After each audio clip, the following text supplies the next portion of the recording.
right now. At Home's Ask Ingrid on 92.7 More FM. That's right, it's time to welcome our childcare expert to the studio, Ingrid from At Home-Based Childcare. Good morning, Ingrid. Morning, Megan. Now, we're talking about toilet training, and you've just told me you like to call it toilet learning. I do, because the children are actually learning about how to go to the toilet and how their body works. So as an adult, we're not training them, we're coaching them in a way. It's all part of the learning process, isn't it? So if we've got mums out there that are listening at the moment and they're in that kind of zone where the children are wondering if they're ready or not, can you give us the top 3 signs in your experience that your child might be ready to start toilet learning? So the top 3 signs are that you'll notice your toddler when they do wheeze, you might see them standing there and they'll shiver and their body will shake, and that's usually one sign that they've just gone wheeze. Yep. They'll try to take the nappy off and they'll tell you. Is it like they're trying to get to go down the leg? Because I'm doing that now and that's what it feels like.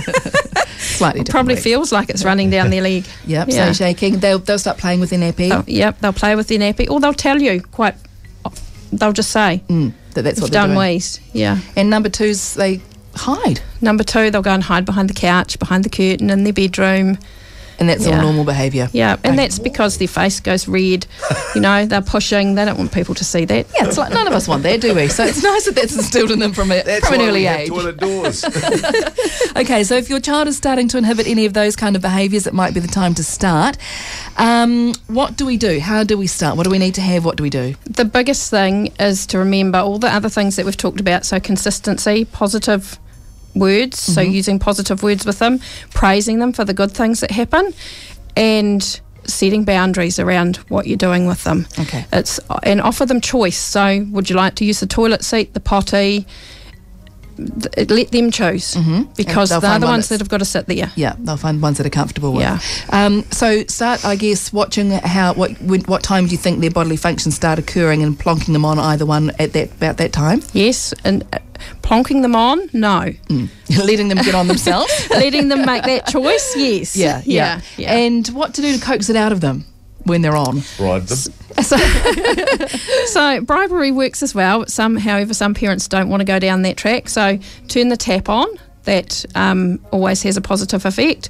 Read them books. One book is enough. That's long enough to be sitting on the toilet to see if they can do wheeze or poos. So just one book, and a pretty short book. You don't want them sitting there for half an hour. Yeah, and getting bored, and then they don't want to sit on the toilet. That's it, and it just becomes a horrible experience. So yeah. Anything to kind of coax them on once they have gone to the toilet. I guess a lot of praise. Lots and lots of praise, and so sticker charts are great. Let them choose a sticker and put it on their chart, because I've done wheeze on the toilet today.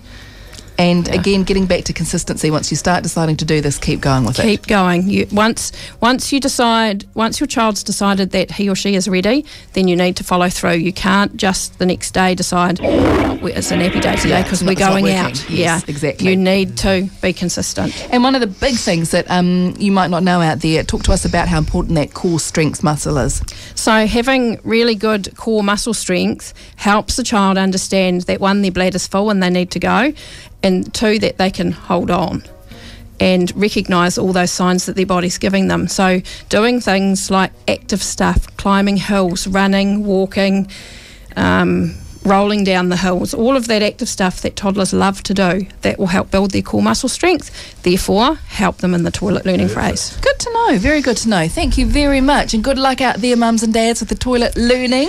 Thank you, Ingrid from At Home, your home-based childcare centre. Thank you.